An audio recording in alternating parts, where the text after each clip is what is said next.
I said, go outside for 20 minutes. Let me figure this out because you are 26 chits back and I don't have time for this. I have no eggs. I have no anything. Like, you are killing me right now. So If you want to know what it's like to be a real chef, then get your brain box popped for some real talk. I think there's a difference between making food and creating food. 100%. And I think I like working a line as a line cook because I enjoy line cooking. Yeah. But most of the lines I work on now aren't exactly doing the things that get me off as a line cook. Yeah. Like, I don't have a saute section. I don't have pans. I love pans. Pans, I love great. it. There's something I beautiful love about flipping shit on pans. Juggling all those. So pans. do I. It's so much fun, Yeah. right? It gives you that, like, I love multi-stations, a little longer kitchens like that. I've been in these like really kind of janky small operations for a while, and buddy, let me tell you. and I'm just kind of like, I miss a bigger kitchen where it's like, wow, there's a reason to yell. Yeah. Like, there's no reason to yell in a small box when you're the only person in there. You're just like, yeah, you just curmudgeonly do stuff. You're like, cool. Yeah. So we're not going to tell me I have a 10. Awesome. I like making food. Yep.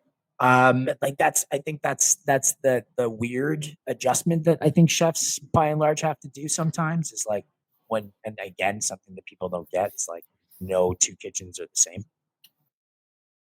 They're all snowflakes, like they're all snowflakes. And they're usually not properly set up because most kitchens are laid out by people who don't work. Yeah.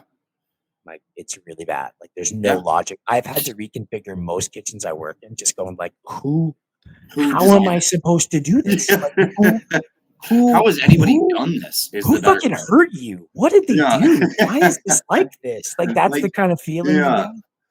What childhood did you have that you decided this was the best possible layout for a fucking kitchen? Right. Yeah. We had to make the space work. And like, I hate when people bring excuses. I'm like, I'm not asking you to explain it. Excuses are like assholes, man. I'm just looking at this and exclaiming to the world, to the service gods, honestly, so that they can hear my dismissal of this ridiculous.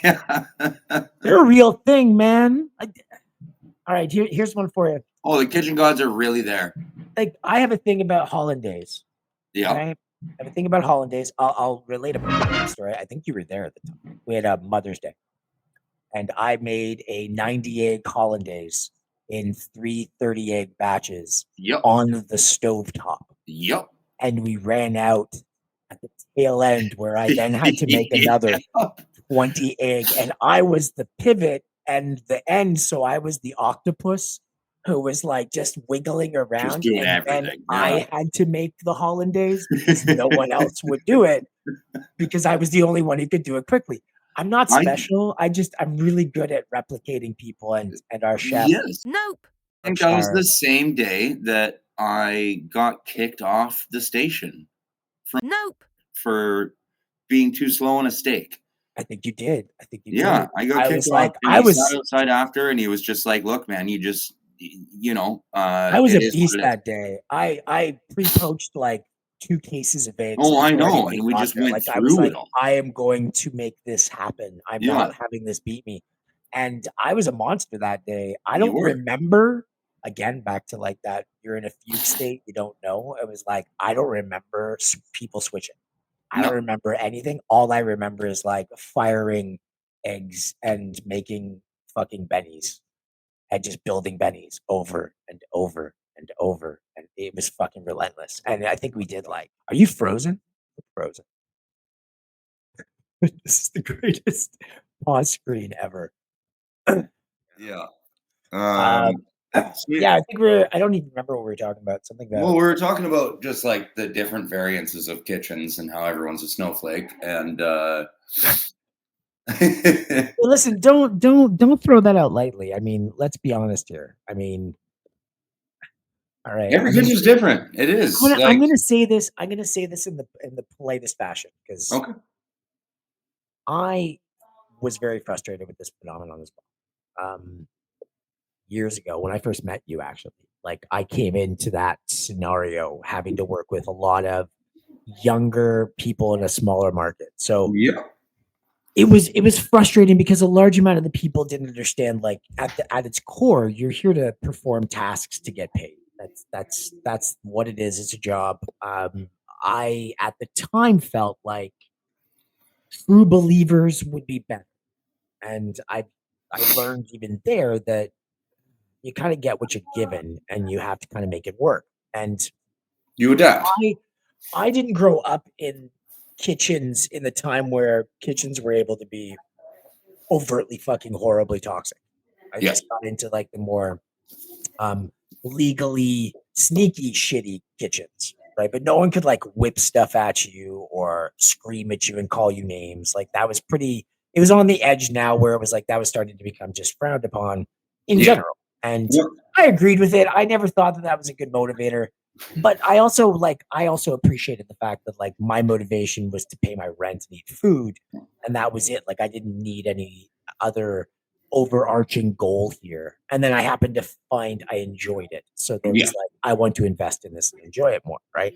And keep doing. Yeah. I had problems with chefs. Like I was like some of them. I was like, "What are you doing? Like what are you doing? Why are we doing this? This is stupid." I got a chef who would like, instead of getting us to clean, and this is my default, is like, if there's nothing to prep, clean something, please. Yeah. But like, he was like, chop onions.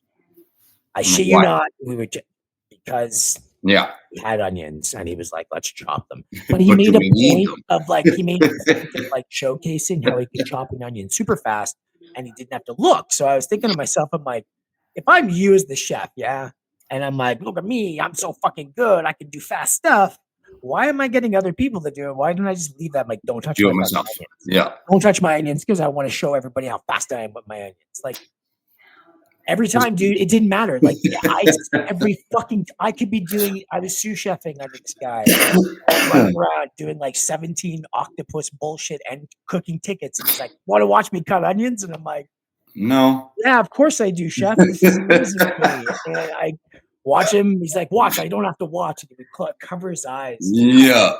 Blindfold me. I don't. This is not it. I don't give a shit. It's not education. It's not. Can I make food now? Can I get You're sure. So it was like I had the same problem with high school. Everybody seemed to take it really serious, and I was like, "Are we supposed to be going somewhere else? Like, isn't this the worst? This is middle ground. Like this is. I want to get out of here. Fuck I'm just looking to get through 4 years, and I'm fucking done. I'm gonna figure it out after. I always got frustrated by, having to motivate people past a paycheck, right? And I fought it for a while, and then I realized I'm like, okay, this sounds really manipulative and kind of arrogant, but if I just listen to you, if I just hear you, and you tell me your woes, and you tell me how bad it is, and then I say something like, I'll work on it. Leave it with me. Yeah, I'll. It's a good point. It's something we should talk about. If I do all that and I leave it in your court, as the person who has emotions, I've left it in your hand. So I want this to be a central issue. It also stops the conversation right there instead of blowing up and being. I'm not doing your homework for you. No, I have other things to do. You're making a good point. Why don't you put something together that resembles your idea and present it to me, and then I can do stuff? Because that's what the world needs to do. You can be heard. I'm all for it. You just have to do it professionally. We have a job. I'm busy. Do this on your own fucking time. Go cut some onions. Like it's. I don't mind hearing it, and I don't dismiss it. I just usually look at people and go like, "Okay, follow through, and I'll do it." Yeah, but I'm busy. I can't. This is not part of my day to day. My day-to-day is very busy. This isn't the time. I can add this to the day-to-day if you do the work. And I'll tell people you did the work. This is fucking Jimmy's idea, man. It's fucking great. Diet, dessert. I don't like whatever. You have to do push-ups and then you get ice cream. I'm all for it. And then you sell it to these assholes who go like, yeah, that's a great idea. Because no matter what anybody tells you as a chef, you are not the final voice of the stuff that you do. Nope. How many times have you made a menu and presented it to the owners of the restaurant, and they have said, I like this, but you need to change these 7 things? The last good menu I didn't get pushback, but we were like, obviously they were firing me, and they waited till like well after that. But they were like, just like, this guy's fucking done. Yeah. Well, they were like, we're done with you. And I think at some point I just looked at them. I'm like, listen, it's this or this. You just fucking tell me. I work for you. And they're like, well, you can do it, but it's got to be profitable. And then they just stopped doing any marketing. So like I had to like do all the marketing and work shifts. And like, it was just, I cared so much about this menu, dude. It's one of my, it's your baby. My best work was done in the north, but I like was on the backs of like attrition, just beatings and beatings and beatings. And I was like, why do I keep doing this? Well, you know, it goes with this restaurant that I just left now. Kind of same situation. We're talking about kitchens all being different, and sometimes it doesn't make sense. Our oven was broken. Our dishwasher was broken. I had to wash dishes by hand in a triple sink.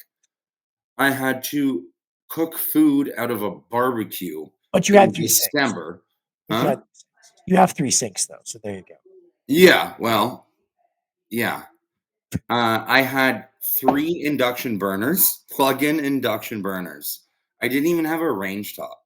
By the way, just again, some like notes so everybody understands the frustration, because the words he's saying are like, yeah, this is like you had stuff to cook on. All right, let me help you.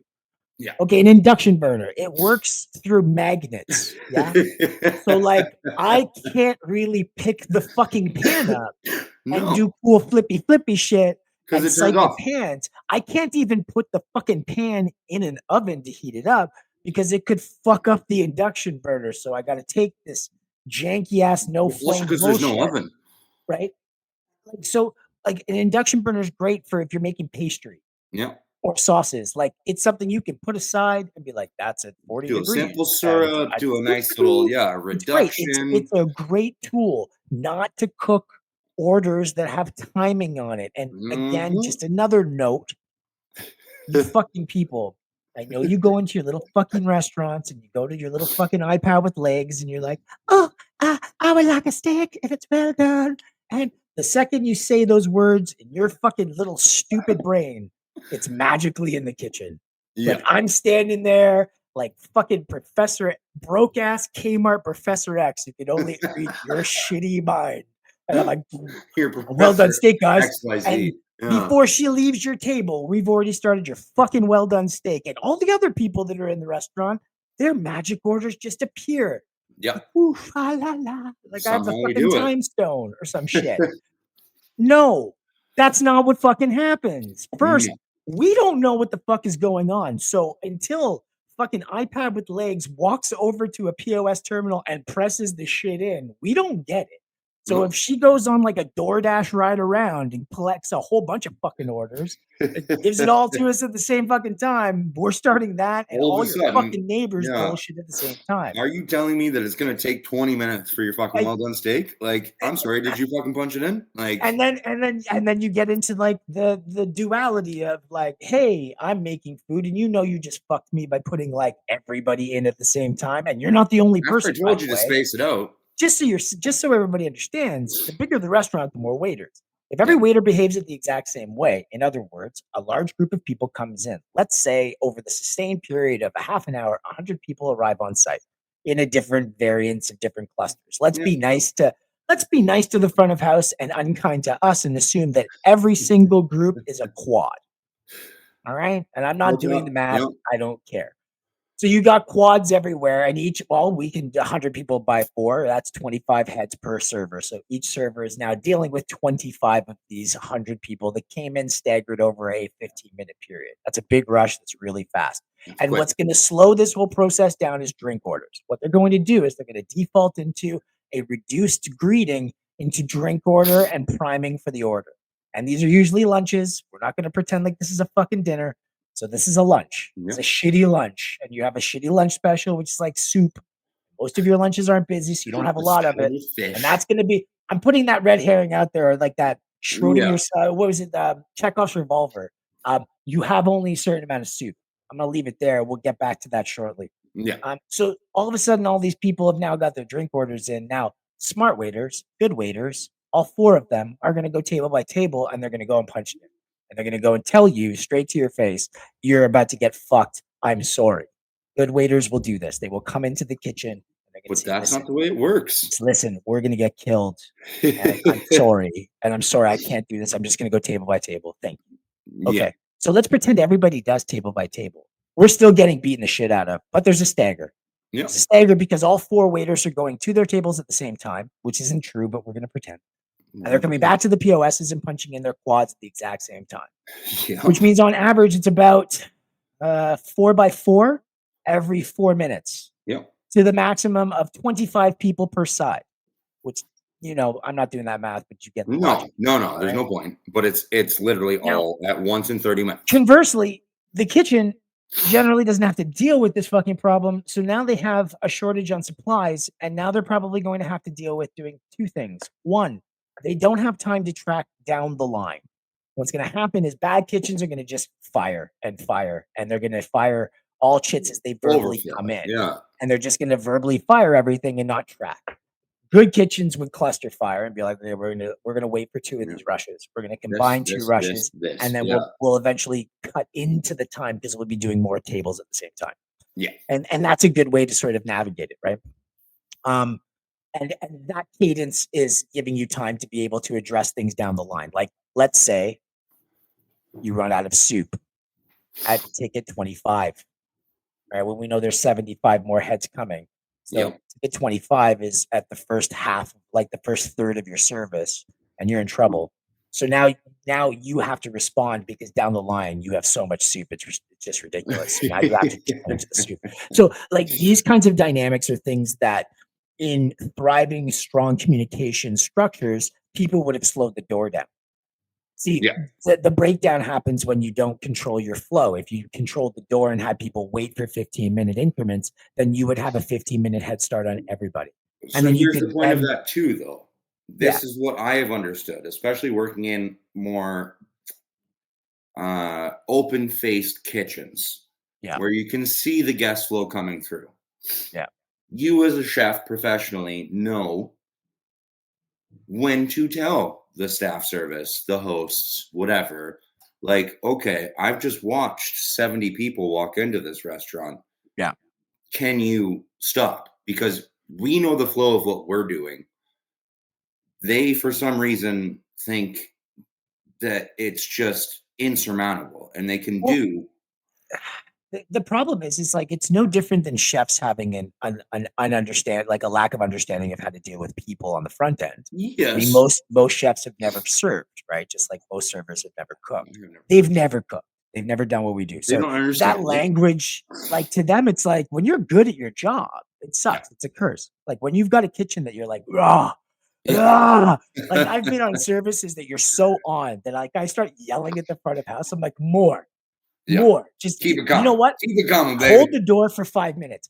Seat everybody in the restaurant and fire all the orders at once, and we'll still be here. And all the guys in the back are like, fucking I want to die now. Yeah, right? We're all hyped up on caffeine and nicotine and fucking I want to win tonight. Yeah. And nothing can go wrong. Those nights are great. They're amazing. I love them. They're few and far between because most of them are just like you get these bright spots. Like all of a sudden you're like, holy fuck, Jeff is killing it on grill tonight. I needed him to kill it on grill tonight. I always have to help Jeff. This is the best night ever. Even if everybody else is shitting the bed, their bed shitting isn't even close to how bad it is to like nurse this guy. By the way, every kitchen has one guy. Always one guy. Because you need him in the daytime. I think it's like you need him in days. There's a guy who can work so well and you're like, I wish he was here Fridays. But I can't because I need him Tuesdays through fucking Saturdays in the daytime because then I don't have to be here. But also, so like he's that guy who can carry so I can get some extra sleep. Yeah. But man, I wish he was here on a Friday. Like he's that same guy that one day he just shits the bed so hard and you're like, what the fuck is wrong with you? You know, like he's that guy that's on point 4 out of 5 days of the week. And I'll take that ratio in certain markets. 100%. That's a good There's that one guy. day where you're just like, what are you doing?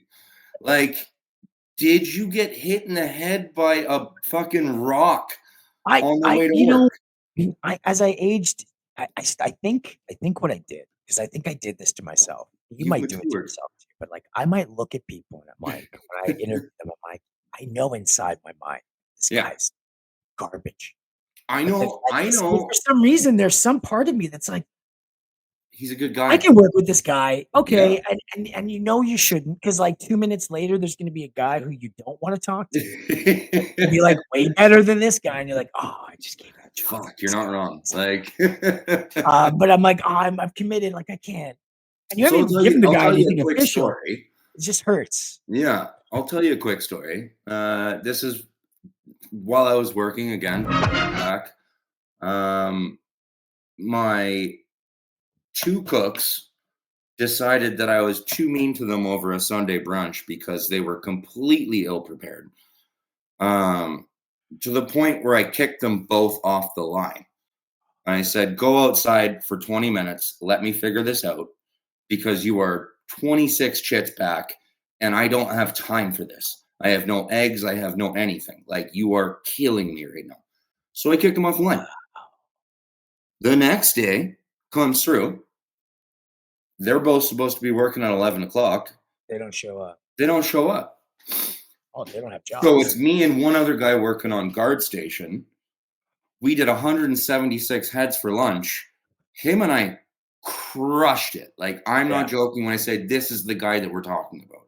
This is the guy that is 3 out of 5 times on point. But like, for, bless the kitchen gods. That day he was on it. Yeah. And here I am running pasta, veg, grill, sauce, deep fryers. He's just running around getting me what I need. It's just hands at that point. He's just hands at that point. He's making salads and just being hands for me. I've had that. I'm just going to rock this myself. I don't need just a context for everybody. Okay, so when you're a chef and you know your menu, you understand like everything about it, including and not limited to how many moves certain things need to get done. That's the fact where I always say to most chefs, I'm like, if you don't think like this, you need to fix that. That's that's how you orchestrate a service. So that pan's on back 6 burner. That pan's here. This takes time. Like, when we're talking about hands and using people as hands, I want to clarify this. This is anything from pull that plate off of that line and place it here. I want you to take these tweezers and I want you to put this here. Okay, go to the fridge, get me 3 eggs, place them here. It's not that we're being pretentious. It's that this is how your brain works. Because when I take eggs out, I place them at the specific spot on my knees. Why? Because my body knows I'm going to go to that spot to get them. If it's not there, I do this all the time. I literally will go and look for something and make this face, kind of stop and go, where is it? There it is. Okay. Like it's like there's this like broken moment where I have to find that spatula or else I can't continue the sequence. So where's the fucking spatula? It sounds like we have mental deficiencies, which we do, but not those kinds. Not in that sense. This is just ways to clear out your brain so that you can be thinking about, okay, I've got 6 steaks on, they're on first flip. I just put in the hot pan. My pan's going to be overheating now, so I got to get that salmon ready. Fuck, I didn't get the salmon. What about the salmon? Get the salmon, put it in the oil, put the garlic on it, get it set. Like, that's how your brain is firing, because when you have people in those positions, that's still happening. Always. It's not like when like the whole staff is there, you're like, here's the plate. You're sitting there going, okay, Jeff owes me a salmon. This is on first flip. Grill marks aren't right. Hey, take a little bit of time on the fucking grill marks, please. Have some fucking respect. Great job over here on pans. Do not fucking slow down. We're ahead over here. Slow this down. Can you sell me these 2 risottos now? Because I can move them with this fucking salad. Jeff, make the it's constant timing. Like you're never not in that space, right? So like hands become those people.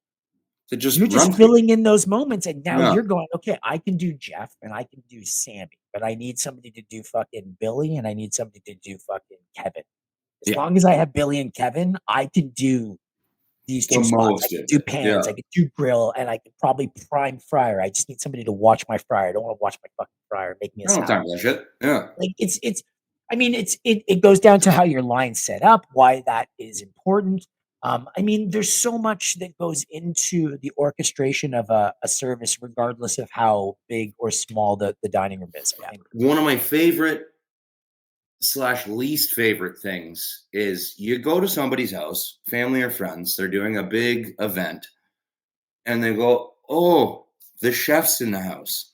Oh, Like, it's gotta be, I'm so worried about the food. I'm so worried. And I'm like, listen, for the amount of food that I eat to begin with, yeah. I am never expecting like a 5-course Michelin star menu. I want you to give me whatever you make, because you making me food is the biggest honor in my life. Just to I sit down and not cook. I don't like. I hate it too, because then people ask you questions throughout the whole like, "Hey, Of can you come look course at the they do. steaks?" And I'm like, Yeah. I've said this to people honestly, not cuttingly. It's gonna sound cutting now, but Yeah. you've made this, right? Yeah. Yeah, making every weekend. Like, okay, why the fuck are we talking? Yeah. Like, What do you think you I should make do with this the all the onions? time, right? Like, if this is your first time, you're like, "I've never made shrimp scampi." All right, cool. I neither have I. Let's do it together. That's Yeah. fun. But like, no, like you've made this kebab every weekend. That's chicken. Yep. Yeah. Do you have advice? Keep it up, Just dude. doing what you're doing. Yeah. These Can Swedish I eat meatballs it? over rice? Fucking Right? give it to me. How about you invite me to a party down the line? I'll eat the shit here. Then I'll go home and take some fucking notes. And then I'll have it prepared for the next party. So that There when you you go. ask me a week before, you're like, "Hey, do you have any notes on my last party? I can send you my notes." Really? Will you do that? Not while you're No, already doing shit, I'm it. not gonna do that. I'm not your fucking chef. Can I just go Can I and drink just a fucking beer sit now? down for like 10 fucking minutes of my life? It's never people you know. People don't get this. It's not like it's your friends. Your friends don't do that shit. Your friends Because leave they you the know. fuck alone. It's just Yeah. when you go to rando houses and Yeah. they're like, they It's find like out your you're a buddy's chef. fucking Aunt Jane. And some dipshit saunters over and goes, "So, rumor has it that you're a chef." And you're Yeah. like, dude, there's no rumors. I am a I chef. came here It with is my what it is. girlfriend. I don't Yeah. even know you people. Yeah, I'm a chef. That must be exciting work. Do you enjoy it? No, it's I fucking hate thankless. it. I feel like I'm like constantly being whipped, like I'm some sort of weird offshoot Catholic. Even Like if it's by fucking, myself. like Like, Dan I'm doing Brown's gonna it come to in and save me myself. one day. Like, And I gotta get a fucking Da Vinci Code to get the fuck out of this shower. Like, so do you guys know each other? Like who? Like me and like other chefs? Yeah, do you guys like talk? No, we don't No. like each other. We don't No. want to talk to each other. You know who talks to each other? Guys who used to work together and now have better jobs but hate them more. Yeah. That's what the call is. It's like, hey, remember when we were all fuck ups and we got to write on the wall? Yeah, that was awesome. That That was was sick. great. Remember when we burnt ourselves and didn't care? Yeah. What are you doing now? Babysitting. Fucking babysitting. Remember that What about time later? where I closed your foot in the Babysitting. walk-in fridge and you wanted to fucking fist fight right in I the had, middle I, of had a, dinner I had a service? kid come up to me and say, "So, chef, yeah, I'm feeling a little like not motivated." I'm like, "All right, what's not motivating you? What do you want to learn? Like more You stuff?" could, yeah. I just don't know why I'm doing this. What? Can you give me some motivation? No. Yeah, you get to fucking pay your rent. Get the fuck to work. What? What the fuck? No. I just give you tasks and you do them. Somebody else pays you the money. Whatever the universe meaning for you, that comes from you. I don't give a fuck. It's all you. I don't give a fuck. Yeah. If you liked what you heard, like and subscribe to the channel. Take a moment to help two chefs get right. They need it.